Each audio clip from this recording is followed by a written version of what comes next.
Chapter 2. A professional above mind and above body stands character, the sum of those qualities which we mean when we speak of a man's force and courage, of his good faith and sense of honor. President Theodore Roosevelt, on October 8, 1918, in the Argonne Forest in France, a 17-man team was tasked with capturing a railroad near the French commune of Châtel-Chehery. One of the soldiers was a corporal from Tennessee named Alvin York.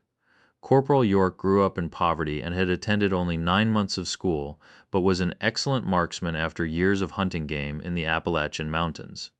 Misreading their map, the Americans found themselves behind enemy lines. They surprised a German unit and won the ensuing engagement, taking the enemy soldiers prisoner. However, the fight alerted other German units to their position. Soon, a barrage of machine gun fire cut through their group, killing or wounding all but 7 Americans, including York's good friend Murray Savage. Corporal York quickly moved out to take on the gun, while the other 6 stayed low and returned fire. As he moved up the hill, he calmly took out the advancing Germans with his rifle. Suddenly, Germans came running through the woods with rifles and bayonets to stop Corporal York's blitz. Though he was nearly out of rifle ammunition, York still had his Colt pistol.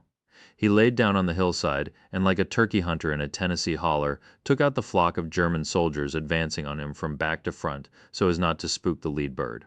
Finally, the Germans, not wanting to lose any more men, shouted to York that they would surrender. Corporal York paused, his pistol still poised to fire, and watched the enemy soldiers drop their weapons. York's body was coursing with adrenaline from the battle, and his thoughts were undoubtedly clouded by fear, anger, and grief after watching so many of his teammates die around him. He could have succumbed to the chaos of the moment. He could have easily killed the remaining Germans standing all around him. Instead, Corporal York simply stopped shooting.